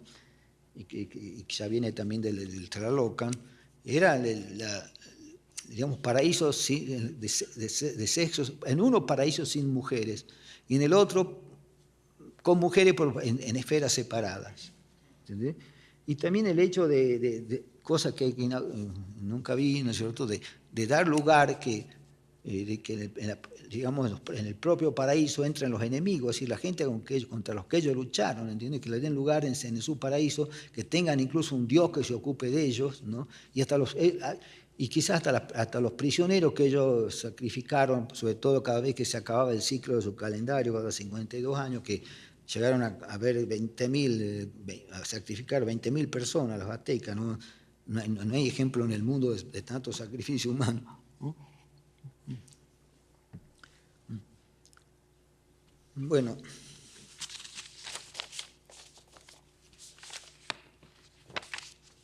vamos a ver, ¿qué hora tenemos? Bueno, aquí, en el tiempo que nos queda, a veces hablo de esto de los sueños flotantes de Oceanía, ¿no? Bueno, Oceanía fueron, las religiones de Oceanía fueron, digamos, fueron las primeras a ser investigadas, ¿no? De la óptica del animismo y el totemismo, ¿no? Porque, claro, el elemento del tótem que tenían claramente los grupos sociales, ¿no? Era en torno al cual realizaban su ritual y que eran digamos, imaginarios que estaban centrados ¿no? Es decir, de tipo escatológico, pero y centrado en los ancestros, ¿no? Entonces el tótem era un elemento que representaba un emblema protector que podía ser un animal, un vegetal, un fenómeno atmosférico como el rayo, etc., ¿no? Y que entonces algo que servía también para potenciar no solo la unidad del grupo, sino también para presidir o orientar el culto de los ancestros, ¿no? Los ancestros se dividían en antiguos y recientes, ¿no? Los primeros ya, diríamos, a veces quizás algunos de ellos ya habían perdido parentela, ¿no?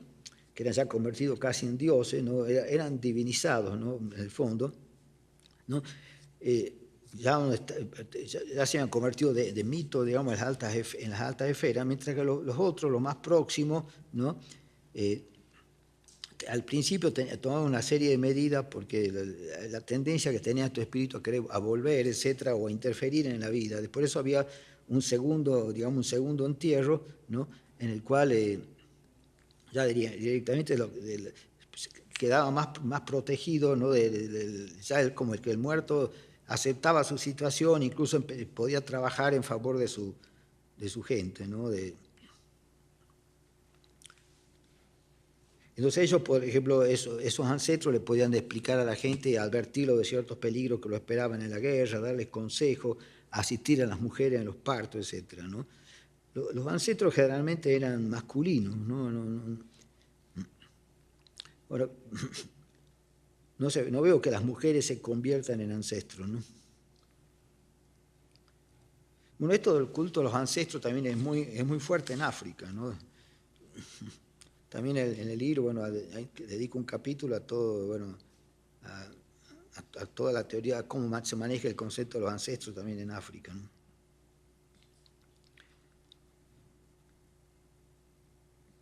Entonces, había un duelo inmediato en el deceso de la persona y después los llamados segundos funerales, donde ya lo decía, ¿no? Que incluso en esa segunda memoria se pone ya la efigie, ¿no? Como decir lo que sería hoy la fotografía, ¿no? Se lo ponía ya en el templo doméstico, entonces era incorporado ya como una especie de deidad, ¿no? Y que era el comienzo ya de un proceso de divinización a través, bueno, del paso del tiempo, ¿no? Entonces, ese segundo, digamos, ritual, no era ya, el muerto ya se acomodaba a la idea de haberse ido de ese mundo y al mismo tiempo se tomaba conciencia de su necesidad de apoyar a su gente, ¿no? Por eso todo el tema del totemismo era una cuestión que cohesionaba fuertemente al grupo, que tenían un tótem, a veces yo he visto ahí en Francia, sobre todo en el Museo del Hombre, ahora el Museo ¿no? El museo que lo sustituye al Museo del Hombre, hay se ven algunos altísimos, ¿no? De todos que el cual giraban, era el elemento simbólico fundamental de cada uno de estos linajes, ¿no?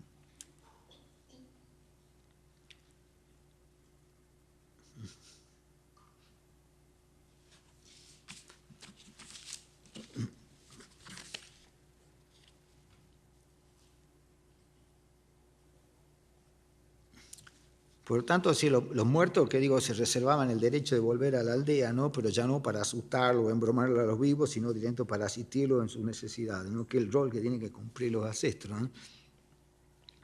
Dice, allí donde existe un país de los muertos bien definido y organizado, porque ¿no? Los difuntos suelen llevar una existencia paralela a la de los vivos, ¿no? Como la réplica de un ballet eterno, ¿no? Tal paralelismo puede reconstruir íntegramente en otro país, ¿no es cierto?, imaginario, ¿no?, la estructura familiar con padres, cónyuges, hijos, etc., lo que implica un sano deseo inspirado en el afecto, o bien, como en el caso de la Nueva Caledonia, invertir varios de sus elementos. Se dice, por ejemplo, allí que las almas se alimentan de todo lo que los vivos consideran no comestible, desde raíces amargas hasta excremento, ¿no? No obstante, este aspecto siniestro dicen que los muertos danzan allí al mismo tiempo que los vivos, ¿no? Pero los vivos lo hacen en el sentido del reloj y los muertos lo hacen en el sentido contrario al reloj, ¿no?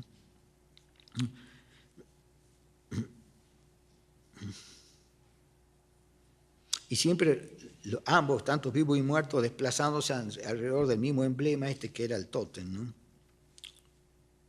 Ahora aquí lo que me interesa mucho de Oceanía, hay un caso que realmente me parece fascinante, ¿no?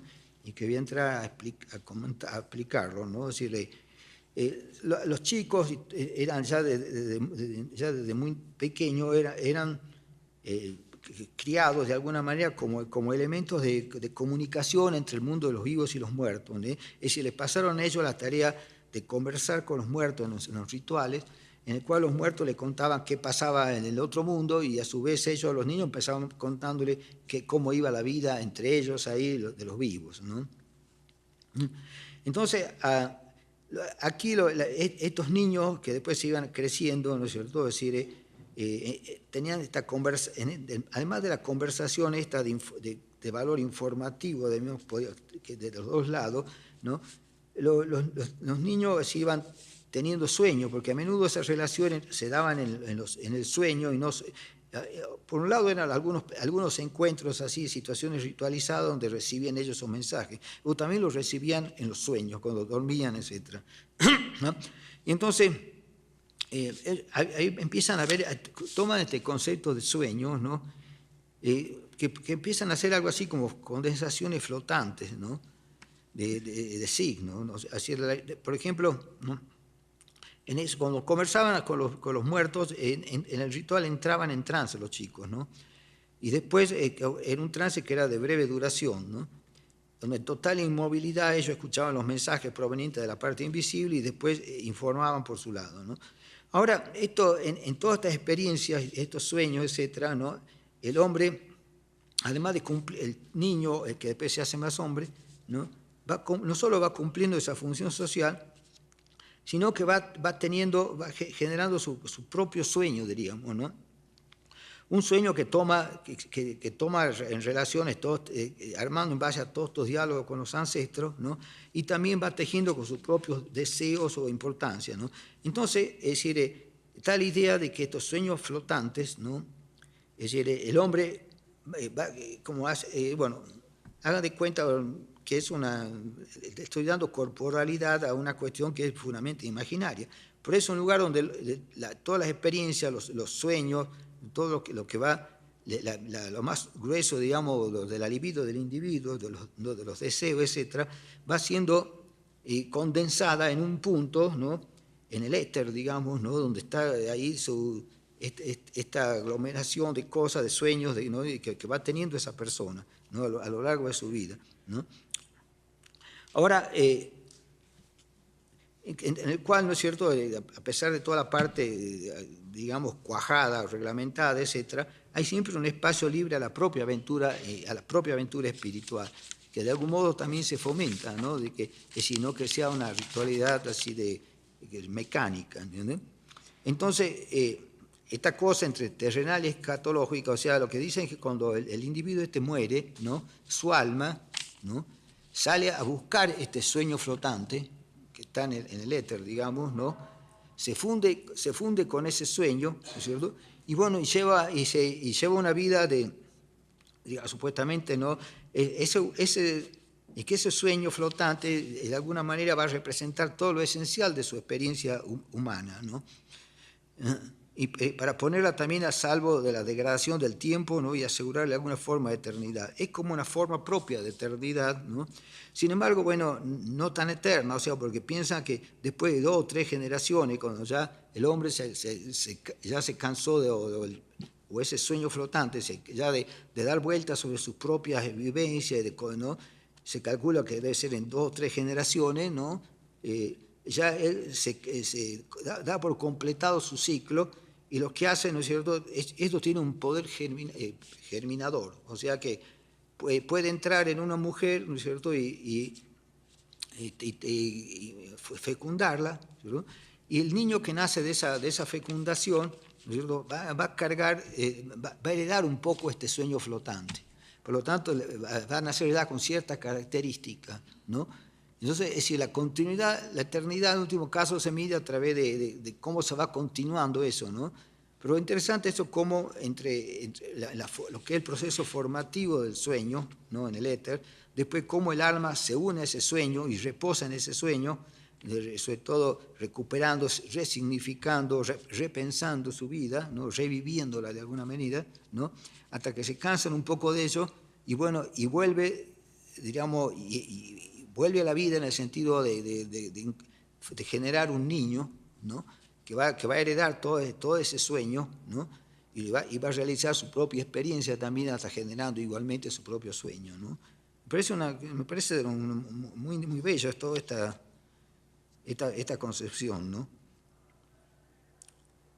Porque también se parece todo al tema que hablábamos ayer de eternidad, ¿no? De la eternidad, o sea, ¿no?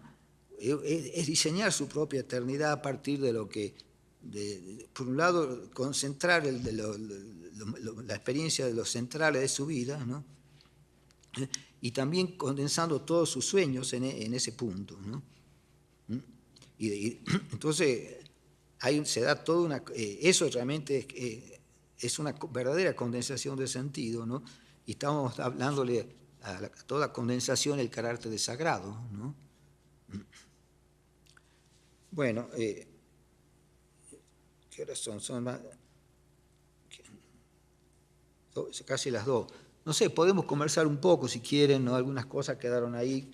Pero mañana ya vamos a tener que dedicarnos a la proyección de estas películas para ver también toda la forma de construcción del sentido, ¿no? Creo que van a ser como 12 películas que vamos a ver fragmentos, ¿no? No sé, a ver, yo creo que podemos quedarnos hasta la hora que quieran, si hay preguntas que hacer, etcétera, ¿no?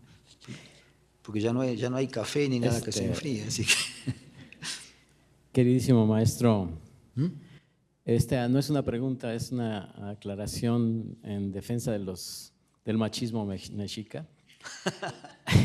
Ellos tenían una figura retórica con la que hacían sus cantos y sus historias y también su mitología, que se llama disfracismo. El disfracismo es hacer una metáfora dentro de otra metáfora. Entonces, eso que parece muy maricón de cazar mariposas, la mariposa se dedica a tener relaciones para procrear. Entonces, cuando dicen que se dedicaban a cazar mariposas, se dedicaban a tener relaciones sexuales. Esa es la metáfora de cazar mariposas, en defensa del machismo. Y luego hay también una dualidad en Dios. Dios era Ometeotl. Ome es dos. El Dios dual es una parte hombre, Ometecutli, y la otra parte mujer, Ometecihuat, que es dual, dos vagina, pues. Entonces, eso es todo, maestro, queridísimo. Perdón la aclaración, defendiendo a mis machos mexicas. No me conforma eso. Lo sigue viendo como marica. No, bueno, siempre, eso es todo. Igual, siempre se le puede buscar, ¿no? Miles de interpretaciones. Eso, la iglesia es campeona en eso, ¿viste? Puede justificar cualquier cosa. Sí, desde ya que está la dualidad, no sé, pero estamos hablando, haciendo una lectura, lecturas en forma directa y basada también en casi todo esto viene de Sahagún, ¿entiendes? Que alcanzó, con todos los alumnos que él tuvo, realizó una obra más importante en el rescate del Antiguo México, ¿no? Y bueno, y él era también un cura, o sea que podría haber editado, no sé, de tomar esto que son imaginarios, ¿no? Y el imaginario no importa tanto quién lo hizo ni por qué lo hizo, sino creo que vale por sí mismo, ¿entendés? Por ejemplo, estas cosas de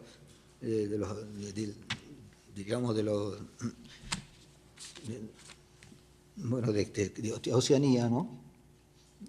Me gustó como figura, así como cuestión de, ¿no? De esto de la supervivencia, de la proyección, ¿no? Porque yo creo que toda la cuestión escatológica no es pensando dónde me voy yo en el cielo, qué paraíso compro, ¿no?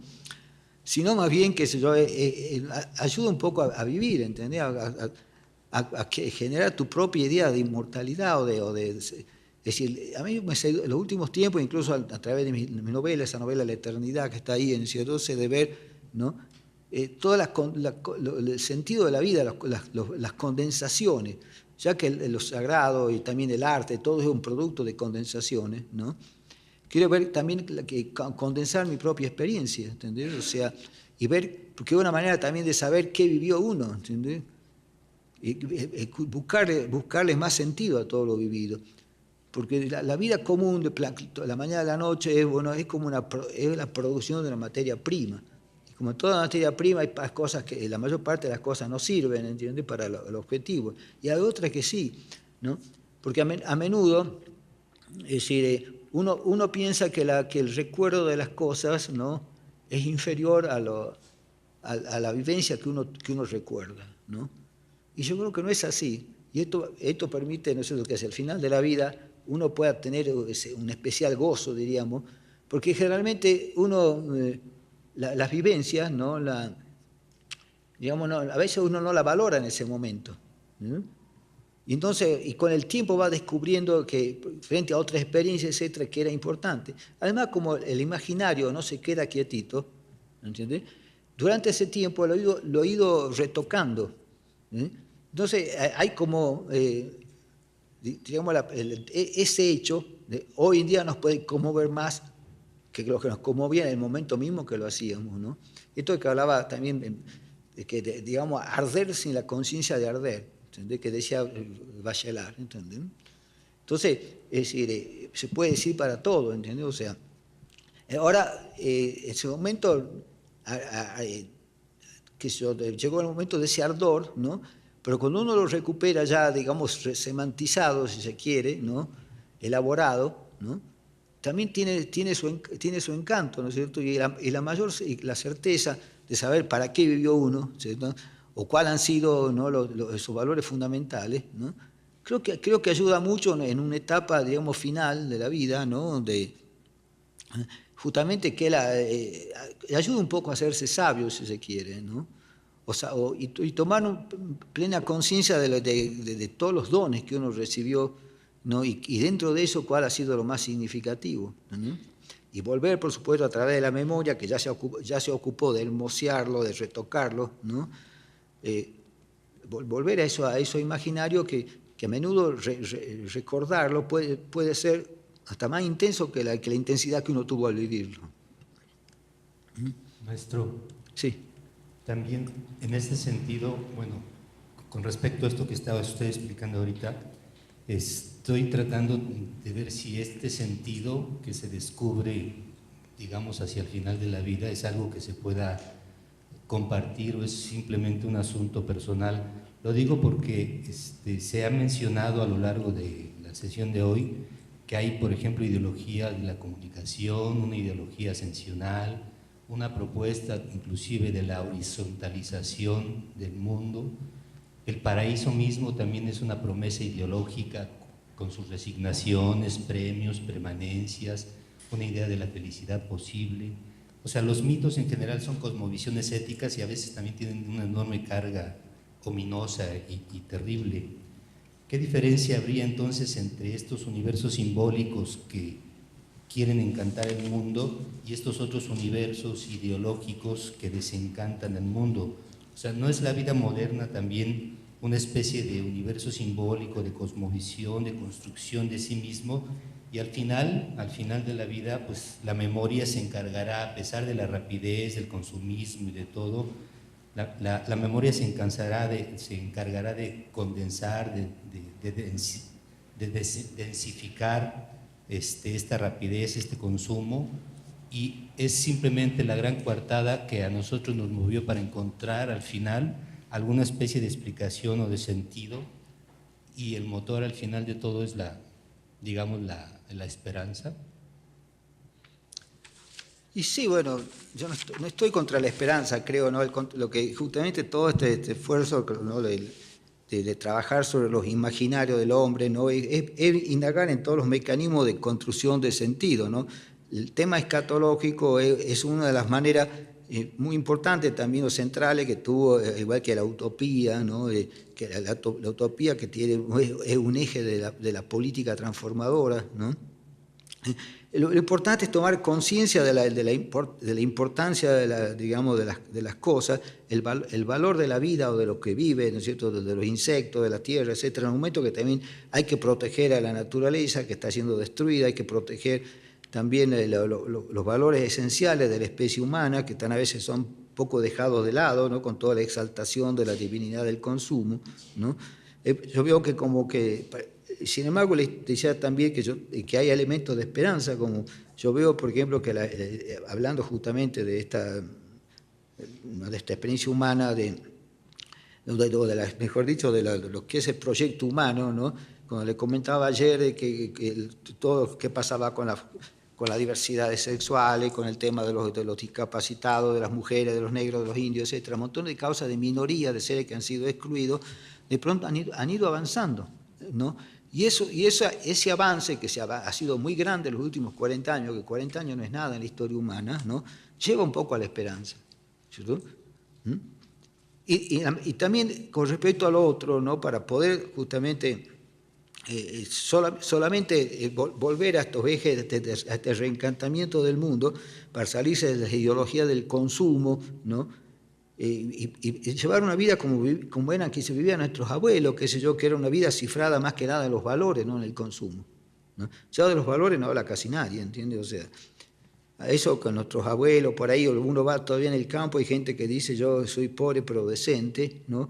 Y el tipo es realmente pobre, pero siente que va a morir feliz porque no embromó a nadie, fue fiel, etcétera, hizo lo que tenía que hacer, ayudó a sus hijos, etcétera, dio vida, los ayudó, ¿no? Y bueno, llega el momento de extinguirse, ¿entiendes? Entonces, eso, volver un poco a eso, ¿entiendes? No se trata tampoco de una gran utopía, ni mucho menos. Lo que es cierto es que si el hombre no pone un parate a toda esta historia ¿no?, neoliberal y esta demolición, que no solo de los sentidos, sino también del planeta, ¿no?, la humanidad no tiene mucho futuro. Y el hecho de saber que lo que yo vi en estos terrenos diríamos, en el avance que hubo en la humanidad a través de acuerdos, digamos, ¿no? Antes un tipo que tenía silla de ruedas no podía ir a ningún lado, ¿entendés? Y cada vez que bajaba un cordón de la vereda tenía que pegar un brinco porque no había rampas, ¿entiendes? Bueno, eso son todo eso aquello que implica una igualación, digamos, ¿no?, de tratar de que las personas que no tienen las mismas defensas, ¿cierto?, puedan o tengan una diversidad culturales, no sean vistos como inferiores y tengan los mismos derechos que los otros, ¿no? Yo veía un poco en Alemania, por ejemplo en Berlín, tengo una amiga que tiene una hija que nunca se pudo parar, pero no anda en silla de ruedas y a motor y se sube, baja en los subtes, anda por todos lados, ¿no?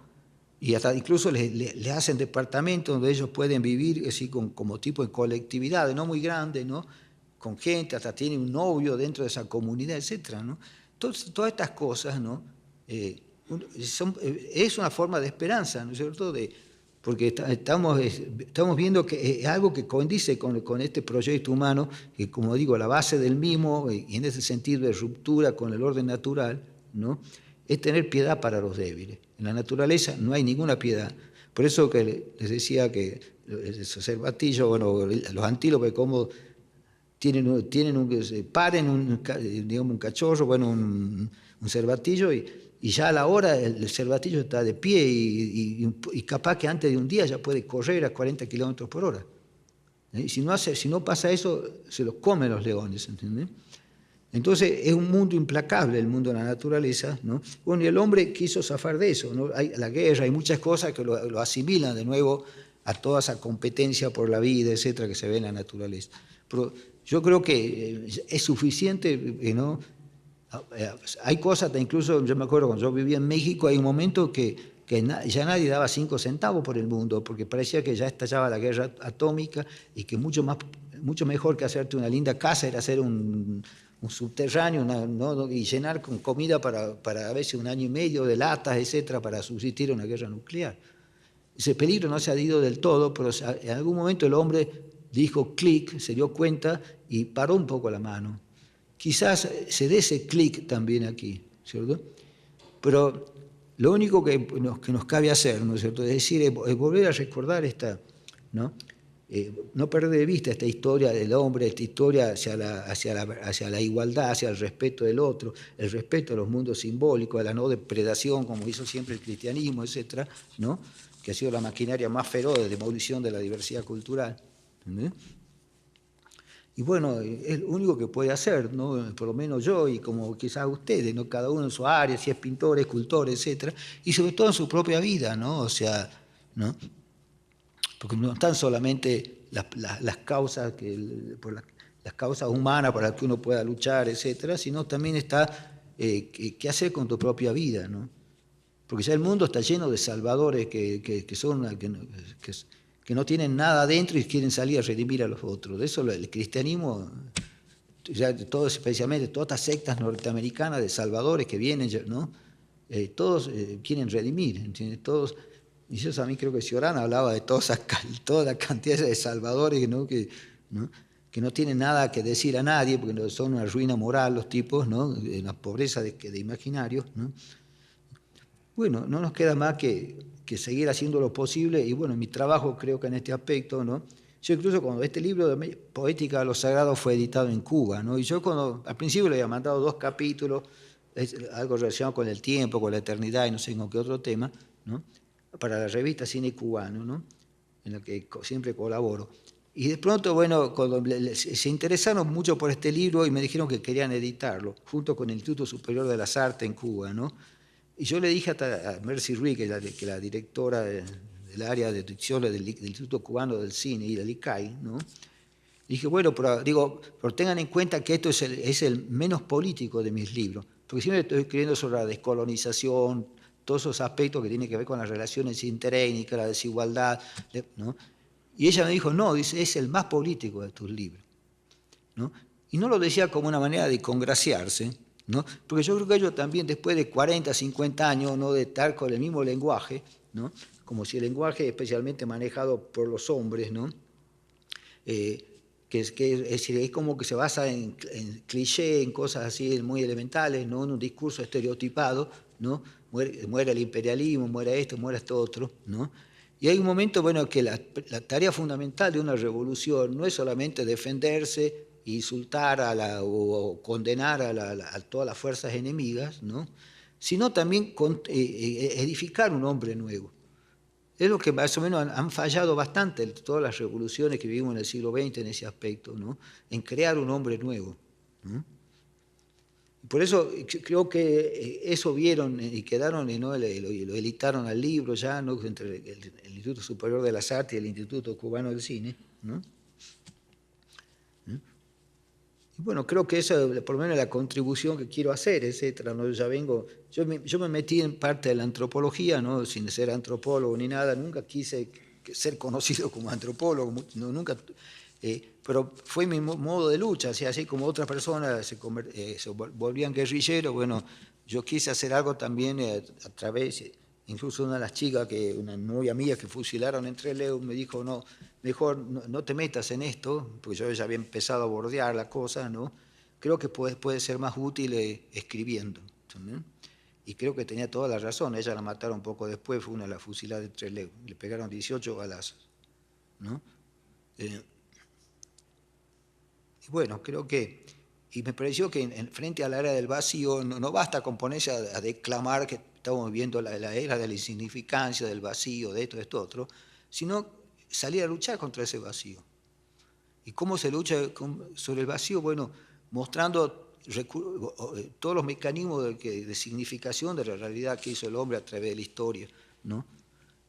Y todos estos resortes, ¿no?, y que hacerlos tomar conciencia como armas que nos van a servir también para restablecer y sobre todo llegar al reencantamiento del mundo, por lo cual había que hacer también, digamos, una mirada muy crítica, ¿no?, a lo que fue todo el iluminismo y todos los desafueros de la llamada razón occidental.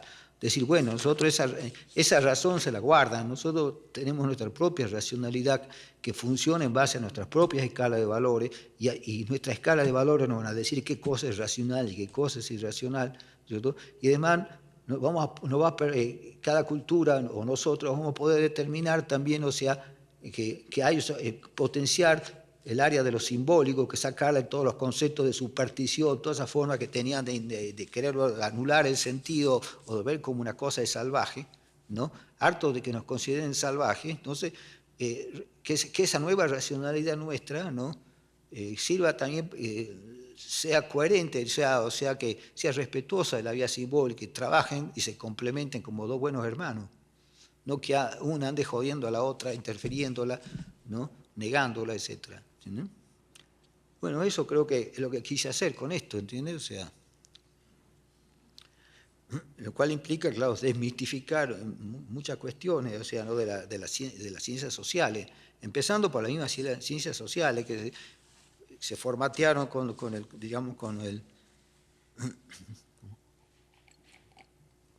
el positivismo, ¿no?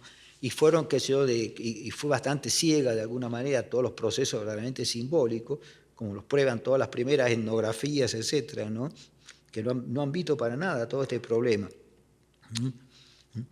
Es decir, y siempre, ¿no? Es decir, el hecho, ni la misma izquierda, por ejemplo, si venían unos misioneros y le daban un poco de educación y un poco de comida y le daban remedios si estaban enfermos, ¿no?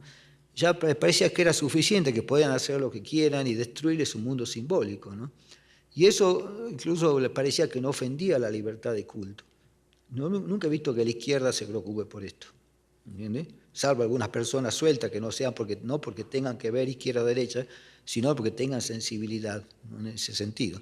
Por eso les decía, bueno, supongamos que ustedes manden a su hijo que tiene 6 años a la escuela por primera vez y se sienta en su lugarcito, ¿no? Y la maestra le diga, bueno, yo les voy a enseñar la letra A, de la letra B, y el número 1 y el número 2, pero ustedes tienen que convertirse al Islam. ¿Entendés?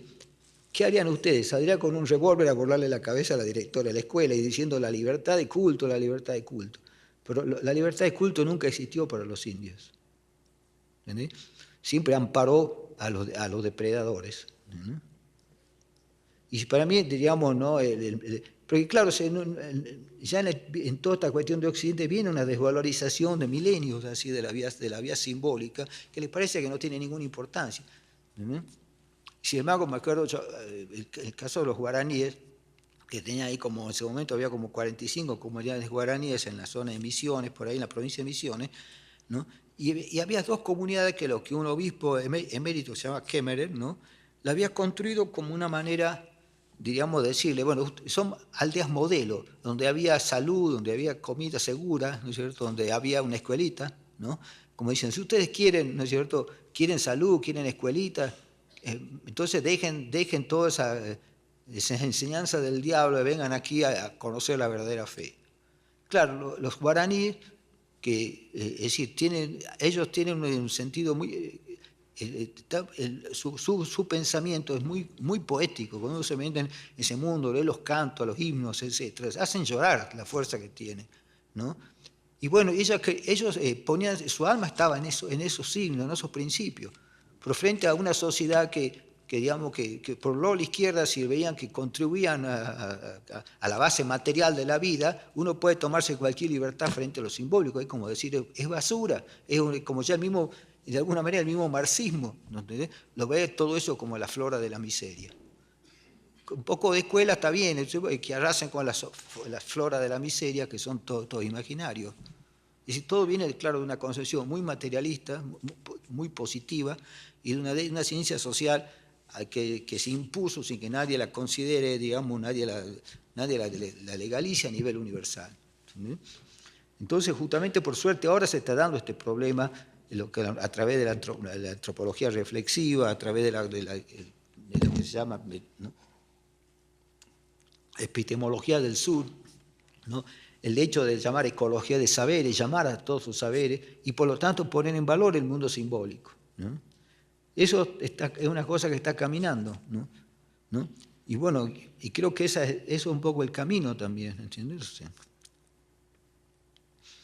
ya no podíamos seguir más con toda esta herencia positivista, ultramaterialista, ¿no es cierto? Y que de alguna manera, ¿no?, es decir, estaba al servicio del desencantamiento sistemático del mundo, que era como decir un vaciamiento de lo que las conquistas morales de la especie humana. Porque todos estos imaginarios son conquistas humanas.